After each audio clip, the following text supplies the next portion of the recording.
The pro-Israel group Stand With Us is taking the fight to college campuses and getting students involved. Joining me now to talk more about the activist group and the ongoing conflict are former IDF soldiers and political activists Gilad and Edan.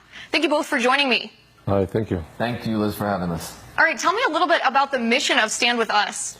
So Stand With Us is an educational organization that educates about Israel to give the public some of the context and information they need to make an informed decision about the region.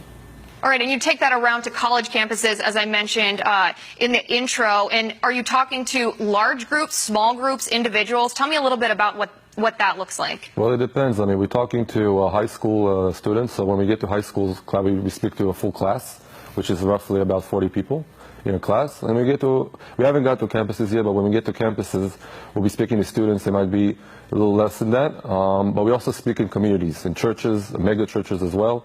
So then we get to speak to over 100, maybe 200 people in once. We're basically here to speak to whoever is willing to listen. And now, what are some of the questions that you're asked after you give your presentation? What are people's misconceptions or perceptions about the conflict? What do they ask you? Well, it's really divided into two. On the one hand, a lot of people know nothing about the region at all, and they can't really pick out Israel on a map, and they're just aware of unrest in the Middle East. On the other side of the spectrum are people who are really more informed due to social media and mainstream media that give a bit of a skewed perspective on Israel, and they think a lot of demonizing things about Israel, and those are perspectives that we want to correct. Such as, the IDF's policy towards the Palestinians and how we treat them, and all kinds of different accusations that we received that are pretty much false. And when we hear those accusations, we get really frustrated, and that's basically the main reason that we're here. Now, are you seeing a lot of pro-Palestinian? You mentioned some of the bias on social media. Are you seeing a lot of pro-Palestinian indoctrination here in the schools that you're speaking at or in people that you're speaking to? Well, we haven't really experienced and witnessed any pro-Palestinian or anti-Israel activities in the places we've been.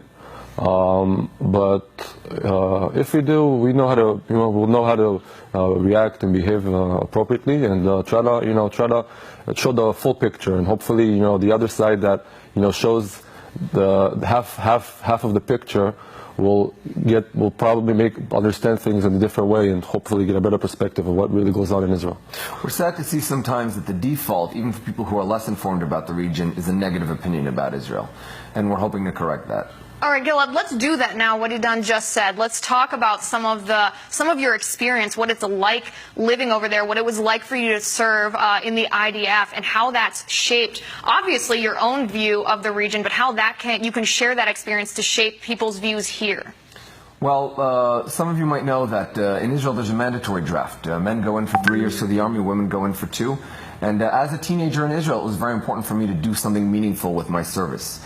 I like to say that you can't choose if to serve or not in Israel, but you can choose how you serve, and I wanted to serve in the best possible way.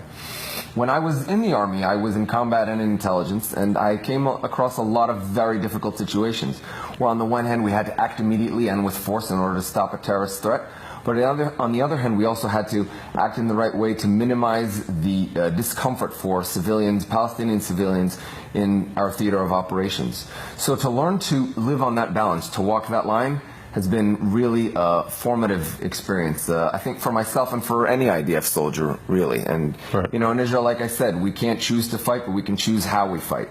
Right, so basically your service was divided, like you said, into a balance between the actual military action, the defense, and then the propaganda war. Because here in the United States, I don't think we have an accurate idea of what it's like to live under that same kind of threat, to think day to day, going to work, going to school, little children going to play with their friends, moms taking, their kids here and there, that they could be attacked at any moment, that every moment of their life is under threat. What was that like as a child growing up with that around you?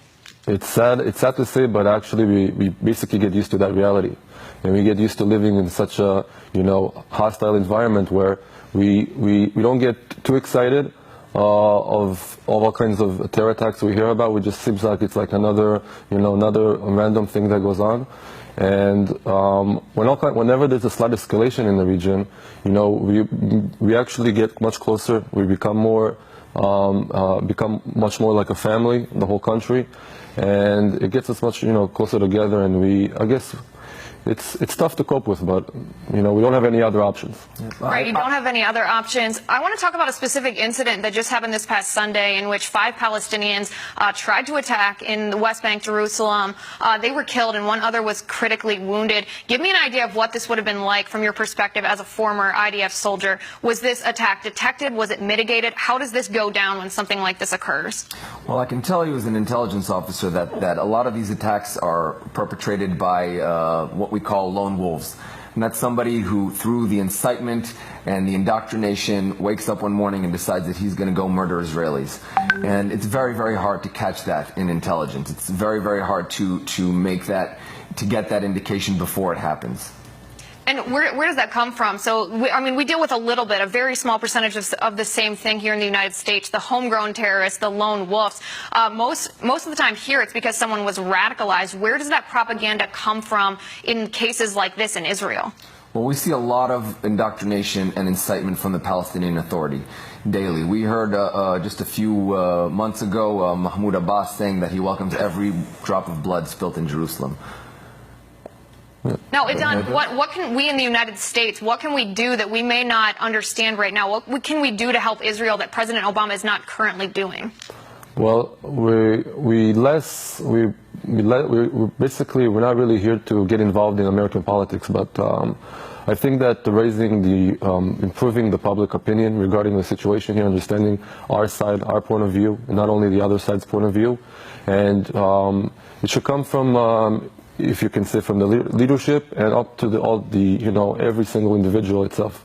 And social media has a lot of power. We can see that from the propaganda war that we're suffering and we're dealing with. And every single one can take, has a lot of responsibility, and it has a huge impact.